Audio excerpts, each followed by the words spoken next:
보았습니다. 하나님께서 크게 영광 받아주신 줄로 믿습니다. 최근 호주 날씨가 참 좋습니다. 굉장히 따뜻하고 또 햇볕이 굉장히 좋아서 겨울 같지 않은 그런 온화함을 우리가 느끼게 됩니다. 한국 같은 경우는 굉장히 좀 덥다고 그러죠. 그래서 많이들 힘들어하고 계신데, 호주를 방문하셨던 분들이 가면서 호주가 어떤 것이 가장 좋았습니까? 이렇게 물어보면 대개가 자연이 참 아름다웠다, 그리고 날씨가 참 좋았다, 이렇게 말씀들을 하십니다. 지난 주말에 저희 교역자들하고 우리 청년들이 그 리바이브 컨퍼런스에 참석을 했습니다. 거기 주강사가 영국에서 오신 이 폴 스칸론이라고 하는 목사님이신데, 그분이 그 첫 마디가 뭐냐면, 지금이 윈터라고 하는데 이게 어떻게 윈터냐 하는 얘기예요. 이거는 겨울이 아니지 않느냐. 그러면서 이 정도 날씨면 따뜻한 겨울이기 때문에 썸터라고 하는 것이 맞겠다, 이렇게 말씀을 하셨어요. 영국 같은 경우는 여름에도 약간 쌀쌀한 날씨는 이 정도 됩니다. 그렇기 때문에 이 북반구에 계신 분들은 이 좋은 겨울 날씨들을, 따뜻한 날씨들을 잘 이해를 하지 못합니다. 우리 인생이 이렇게 좀 따뜻하고 온화하고 평안하고 좀 아름다웠으면 좋겠는데, 우리 인생과 신앙은 또 그러지는 못합니다. 우리 앞에 크고 작은 문제들이 자꾸 밀려옵니다. 마치 파도 같아요. 파도는 한번 지나가면 이게 그치는 것이 아니라 계속해서 연속적으로 밀려오게 됩니다. 오늘 우리 기도하신 집사님 말씀대로 또 아픈 분들이 여기저기서 또 생겨나고 또 어려움을 겪고 우리의 기도 제목을 또 만들어 내기도 합니다. 이런 때를 가리켜서 성경은 많은 말씀을 하십니다. 특별히 비바람이 몰아칠 때에, 또 어두운 밤을, 또 사망의 음침한 골짜기를 걸어갈 때에, 저나 여러분 누구나 다 비바람이 몰아치는 길을 걸으신 기억이 있을 것이고, 또 지금도 어두운 밤을 지나가는 분들이 계실 것이고, 사망의 음침한 골짜기에서 절망하는 분들도 계실 것입니다. 그렇기 때문에 우리 모두는 다 같은 클럽의 회원들입니다. 어떤 멤버냐면 비바람이 몰아치는 어두운 밤 클럽에 우리 모두가 다 회원들이에요. 여기를 벗어날 수도 없고 벗어난 적도 없고요. 또 앞으로도 이런 문제들 가운데 우리는 다 또 만나게 될 것입니다. 예수님은 제자들과 현재 갈릴리 이 바닷가 근처에 계십니다. 거기서 호숫가에 모여든 사람들을 가르치시고 또 말씀을 선포하고 계십니다. 이 이스라엘에게 있어서 갈릴리 호수는 자연이 만들어낸 아름다운 걸작입니다. 물에 가득 담긴 큰 웅덩이 주위를 이 작은 산들이 에워싸고 있습니다. 이 지중해에서 이런 풍경을 만들어낼 수 있는 곳은 바로 갈릴리 지역밖에 없습니다. 이 맑은 물은 이 팔레스타인이라고 하는 건조한 사막지대에서 매우 중요한 생명의 젖줄이 됩니다. 예수님은 당신의 사역을 이 갈릴리 바다 근처에서 주로 하시게 됩니다. 그리고 제자들을 선택하셨는데, 이 제자들의 대다수가 이 호수인데 바다 같은 성질을 가지고 있기 때문에 때로는 갈릴리 바다다, 갈릴리 호수다 그러는 거예요. 그런데 원칙적으로는 사면이 산으로 둘러싸인 호수임에 틀림이 없습니다. 이 호수에서 고기를 잡다가 잔뼈가 굵은 노련한 어부들을 예수님은 선택하셔서 당신의 제자를 삼으시게 됩니다. 이 노련한 어부들은 기후에 능숙합니다. 그리고 이 갈릴리 호수의 물살의 흐름을 완벽하게 숙지하고 있습니다. 그리고 아름다움을 알 뿐 아니라 바다의 변덕스러움도 알고 있는 사람들이 바로 예수님의 제자들입니다. 이런 제자들을 데리고 예수님께서 우리가 호수 저편으로 건너가자, 이렇게 말씀을 하시게 됩니다. 제자들은 이 정도 명령은 아무것도 아니에요. 그리고 이 정도는 행복하게 따라갈 수 있습니다. 바다 건너가자는데 무슨 문제가 있겠어요? 그래서 예수님과 그들이 바다를 건너갑니다. 노련한 어부에다가 오늘 그들의 선생 되시는 예수님이 함께하고 계시기 때문에 아무런 걱정 없이 오늘 바다를 건너가기 위하여 배에 몸을 담그게 되는 겁니다. 그런데 오늘 호수를 건너가기 시작하면서 갑자기 호수가 얄궂은 심사를 부리게 됩니다. 맹렬한 분노를 호수가 드러냅니다. 누가 가장 두려울 수밖에 없는지 우리는 오늘 성경을 통해서 알게 됩니다. 누군가 두려울 수밖에 없다라고 하는 것은 죽음을 느낄 때입니다. 오늘 제자들이 왜 두려워했느냐? 바다를 건너기 때문에 두려운 게 아니고, 폭풍우가 왔기 때문에 두려운 게 아니고, 또 물살이 셌기 때문에 두려운 게 아니라 저것 때문에 우리가 죽을 수도 있다라고 하는 생각입니다. 인간은 죽음을 이렇게 만나게 되고 생각하게 되면 두려워합니다. 제자들도 오늘 폭풍우 앞에서 우리가 죽을지도 모른다는 이 두려움을 갖게 됩니다.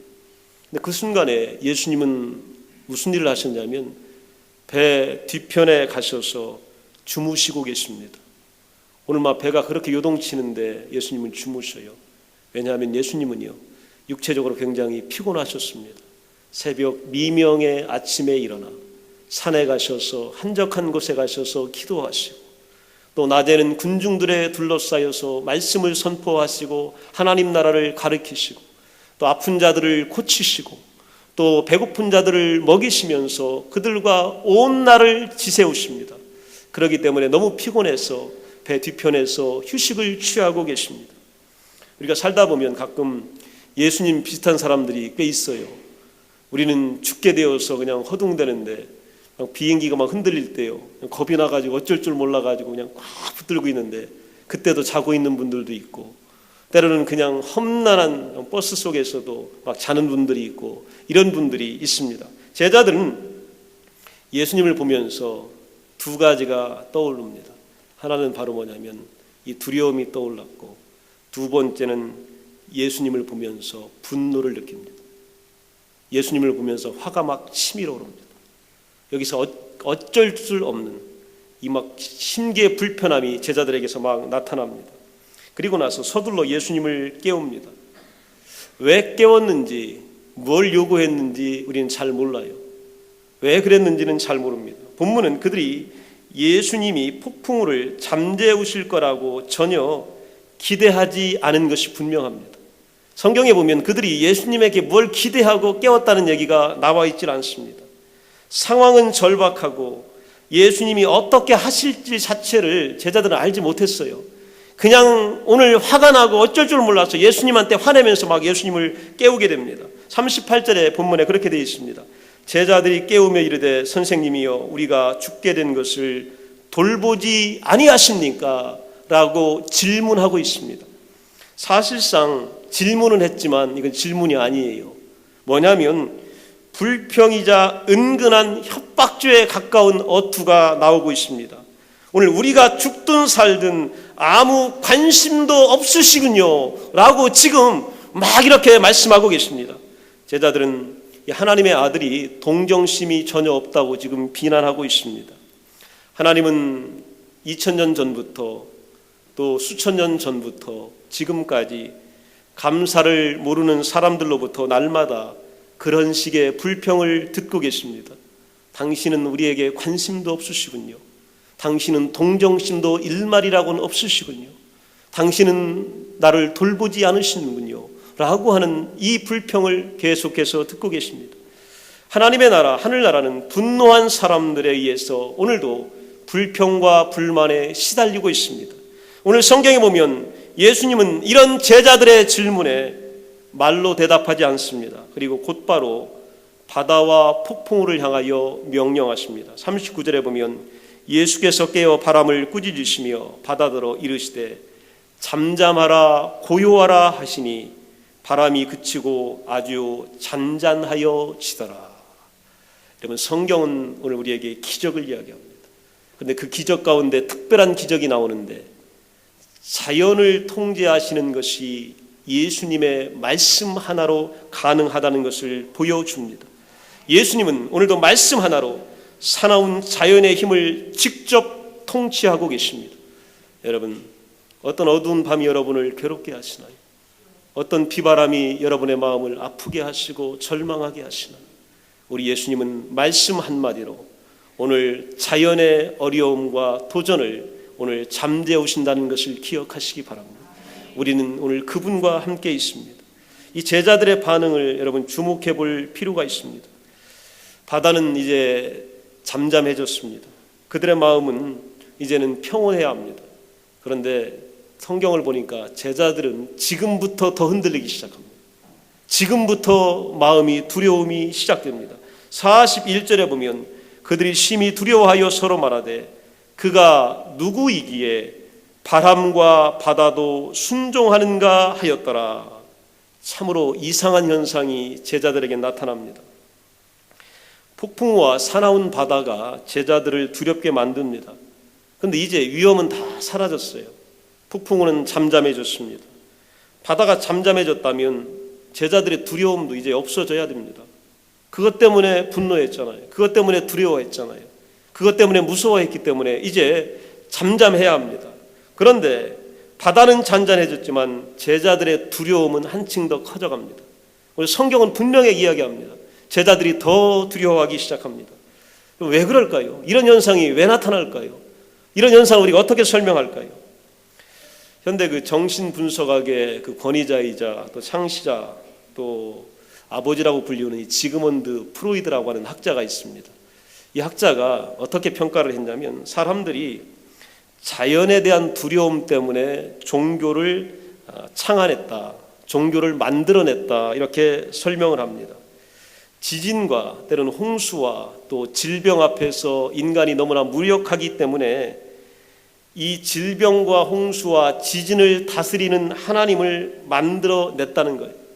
그것도 사람들이 느끼기 좋게 인격체로 만들어냈다는 거예요. 그래서 하나님이 인격적이다라고 얘기합니다. 우리는 그분께 말할 수 있고 또 때로는 거래하고 자연의 파괴적인 힘으로부터 구원해달라고 호소할 수 있기 때문에 하나님을 만들어냈다 이렇게 설명을 합니다. 그렇지만 하나님하고는 얘기가 되는데 반면에 지진에는요 호소가 통하지 않습니다. 지진이 일어났을 때 거기 내 재산 다 무너집니다. 거기 내 자녀가 있습니다. 거기 내가 소중하게 간직했던 나의 일생이 담겨져 있습니다. 아무리 우리가 호소해도 지진은 우리 말을 듣지 않습니다.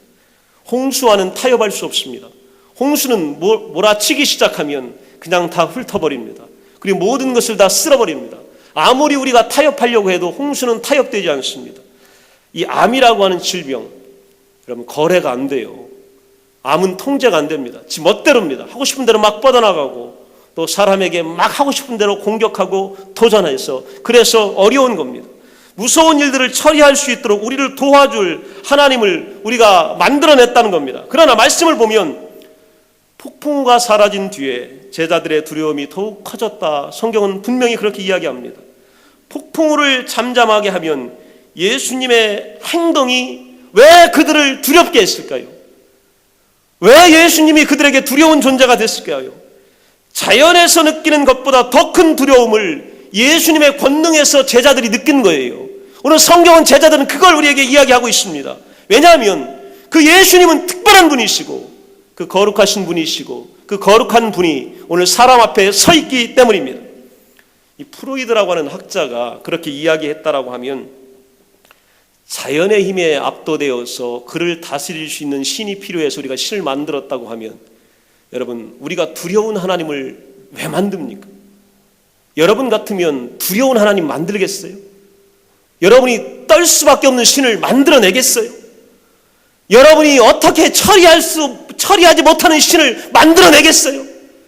홍수와 질병과 지진이 처리가 안 되니까 만들어냈는데 오늘 하나님이 만들어졌다면 그 하나님으로부터 두려움을 느낀다면 여러분 그걸 만들 리가 있느냐고요. 오늘 성경은 여기에 대해서 설명을 합니다. 41절에 보면 제자들은 그가 누구이기에 바람과 바다도 순종하는가 이렇게 물어봅니다.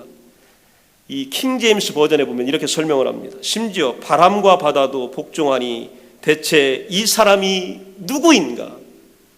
도대체 이 사람이 누구냐는 거예요. 이 작은 뱃속에 있는 저 사람, 저 예수라고 하는 우리의 선생, 저분이 도대체 뭐 하는 분이냐는 거예요. 어떤 분이냐라고 하는 이 두려움이 그들 가운데 생기게 됩니다.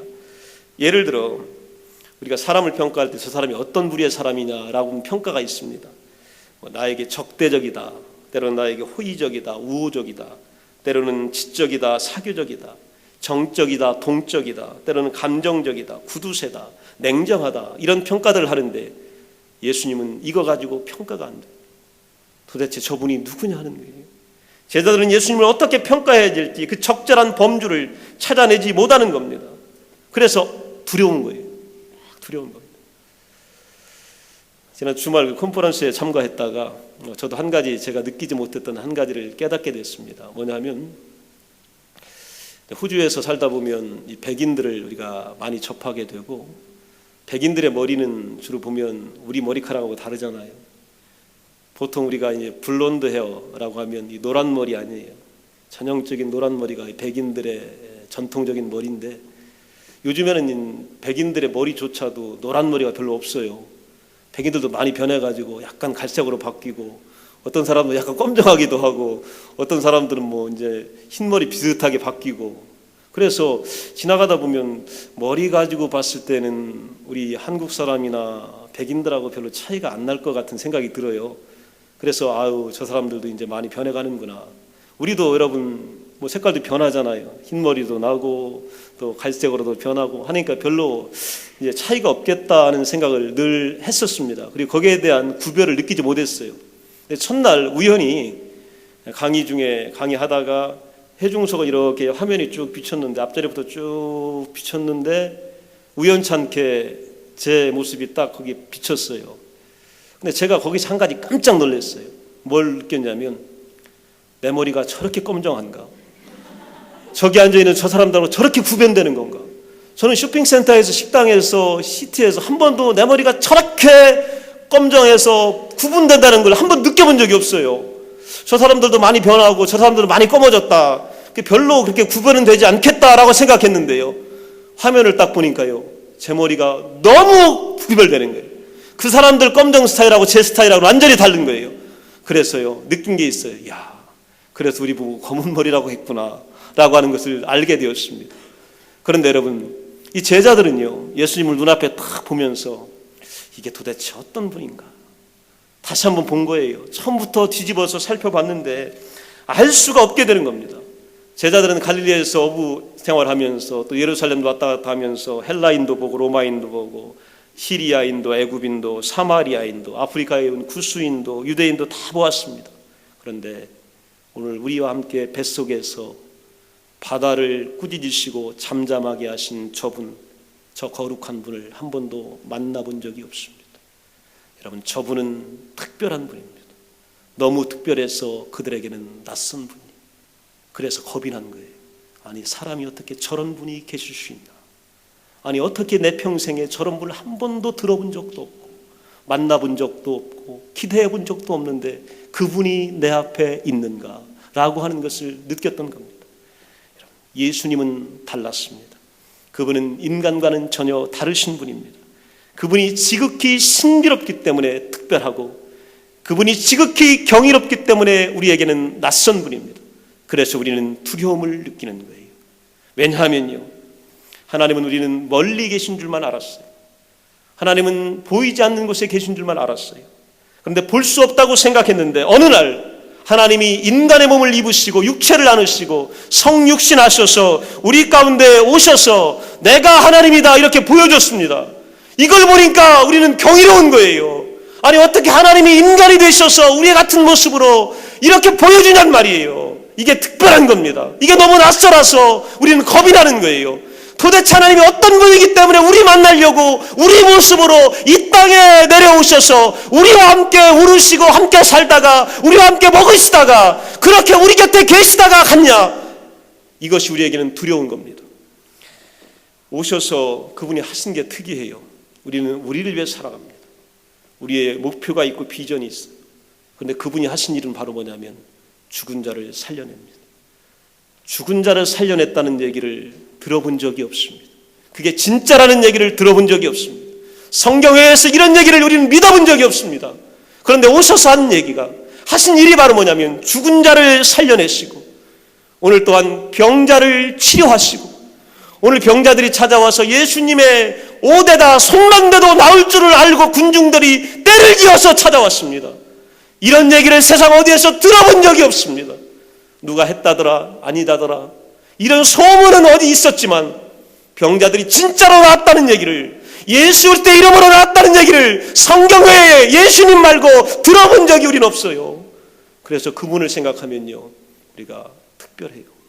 야, 그분이 도대체 뭐하는 분이길래, 도대체 누구시길래. 오늘 때는 우리가 수많은 질병 가운데 있지만, 오늘 수많은 질병을 우리가 안고 있지만 우리가 두려워하지 않아요. 왜냐하면 그분이 나를 치료해 줄 것을 믿기 때문에 그런 거예요. 그분은 여러분에게 특별한 존재인 줄로 믿습니다. 그분은 여러분이 한 번도 만나보지 못한 낯선 분인 줄로 믿어요. 왜냐하면 여러분 인생 가운데 이제 찾아오셔서 여러분의 문제를 매일매일 낯설게 새롭게 해결해 주실 유일한 하나님의 아들 독생자이시기 때문입니다. 이걸 보니까 제자들이요, 겁이 확 난 겁니다. 우리의 죄는 절대로 용서되지 않을 거라고 이렇게 생각합니다. 그리고 우리는 절대로 용납되지 못할 죄인이다라고 하는 절망감에 흐느껴서 살 때가 우리는 많이 있습니다. 그리고 이것들이 우리 인생을 짓누릅니다. 그리고 때로는 죄의 쓴 뿌리가 돼서 나를 자꾸 어렵게 만듭니다. 그런데 예수님께서 오셔서 하신 일이 바로 뭐냐면, 내가 너희를 사랑한다는 거예요. 청년대 사랑한다는 거예요. 오늘 사기꾼인데 사랑한다는 거예요. 오늘 세금 많이 걷어들인 나쁜 사람인데 사랑한다는 거예요. 오늘 여러 가지 민족을 배반하는 사람인데 사랑한다는 거예요. 그러면서 내가 너희를 용서하시겠다는 겁니다. 그런데 용서할 방법이 없으니까 어떻게 하셨냐면, 내가 대신 십자가에 달려 죽겠다는 거예요. 6월절 어린 양이 되고 십자가의 속죄양이 되어서 너를 위하여 대신 죽겠다는 겁니다. 여러분, 저는 여러분도 마찬가지일 거예요. 성경 말고 예수님 말고 나를 위하여 죽었다는 사람을 만나본 적이 없습니다. 내 죄 때문에 자기의 피를 흘렸다는 분을 나는 지금까지 경험해 본 적이 없습니다. 여러분은 이런 사람을 경험했나요? 이런 사람에 대해서 들어보셨나요? 여러분 때문에 죽겠다는 사람을 들어보셨나요? 오늘 예수님은요, 나 때문에 나의 죄를 위하여, 나에게 주신 하나님의 은총을 위하여 죽으신 겁니다. 그리고 십자가에 달려서 우리의 구속을 완성하신 겁니다. 그리고 나서 여러분, 죽음으로 끝난 것이 아니라요, 성경에 보니까 뭐라고 되어 있냐면 그분이 살아나셨다는 거예요. 여러분, 죽었다가 살아났다는 얘기를 들어본 적이 없습니다. 근데 예수님은 죽음의 권세를 이기시고 살아나셨습니다. 오늘 이게 우리에게 특별한 것이 되는 겁니다. 오늘 예수님은 천국과 영생과 오늘 영생을 우리에게 영원한 생명을 가지고 오셨습니다. 오늘 여러분이 영생이 어떤 것인지는 몰라도, 영원한 생명이 어떤 것인지를 느끼지 못해도 예수 그리스도는 이것을 우리에게 주시려고 오셨기 때문에 우리는 이것을 받아들이기를 원하는 겁니다. 그리고 오늘 영원한 생명을 살기를 원하는 거예요. 예수님은 특별하신 분입니다. 그리고 또 한 가지를 약속하셨는데 그게 바로 뭐냐면 다시 오신대요. 여러분, 오늘 예수님을 못 봤기 때문에 못 믿겠다는 분이 많아요. 지금 오셨으면 내가 믿었을 텐데 못 믿겠다는 분이 많아요. 그런데 그 예수님이 왜 낯서냐면 이상한 말씀 하셨어요. 너희 눈앞에 보는 대로 내가 다시 오시겠다. 하늘에서 내려오시겠다는 겁니다. 너희를 영접하러 오시겠다는 거예요. 내가 하나님 나라의 거처를 예비하고 있다가 너희를 맞으러 내려오시겠다는 거예요. 나는 너희의 신랑이 되고 너희는 나의 신부가 되겠다는 겁니다. 너희를 공중에 끌어올려 그곳에서 혼인잔치를 여시겠다는 거예요. 우리를 위하여 잔치를 열어주시겠다는 겁니다. 여러분, 이런 분을 우리는 만나본 적이 없습니다. 이분이 그래서 우리에게는 특별한 분입니다. 여러분, 그분은 오늘도 우리에게 구원자가 되시고 위로자가 되시고 통치자가 되십니다. 오늘 우리는 그분 때문에 평안하고 그분 때문에 기뻐하고 위로받으며 행복합니다. 오늘 여러분, 우리 주변에 있는 사람들과 환경과 여러 가지 여건 때문에 오늘 여러분의 삶이 요동치도록 놔두지 마십시오. 허락하지 마십시오. 오늘 예수 그리스도를 여러분의 생명의 구주로 붙드십시오. 그분이 여러분의 모든 문제를 해결해 주시겠다고 약속하여 주셨습니다. 여러분의 기도를 응답하시겠다고 말씀하여 주셨습니다. 그분이 여러분의 구주가 되신다면 우리의 모든 문제는 예수님의 문제가 된 것입니다. 예수님께서 개입하실 때가 된 것입니다. 그분에게 넘겨드리면 그분이 우리의 모든 것을 통치하게 될 줄로 믿습니다. 이번에 사업이 여러분에게서 다 해결될 줄로 믿습니다. 기도하세요. 기도하면 일어납니다. 잃어버렸던 거 다 회복될 줄로 믿습니다. 오늘 병마가 다 나을 줄로 믿습니다. 여러분의 자녀가 돌아올 줄로 믿습니다. 여러분이 보는 앞에서 그 모습 그대로 돌아오게 될 줄로 믿습니다. 하나님이 존귀하게 만들어줄 줄로 믿습니다. 여러분의 마음의 고통이 사라지게 될 줄로 믿습니다. 왜냐하면 그분은 특별하신 분이에요. 여러분이 한 번도 경험하지 못한 낯선 놀라운 역사가 오늘부터 여러분의 삶 속에 매일 일어나기를 간절히 축원합니다. 다 같이 일어나셔서 기도하시겠습니다.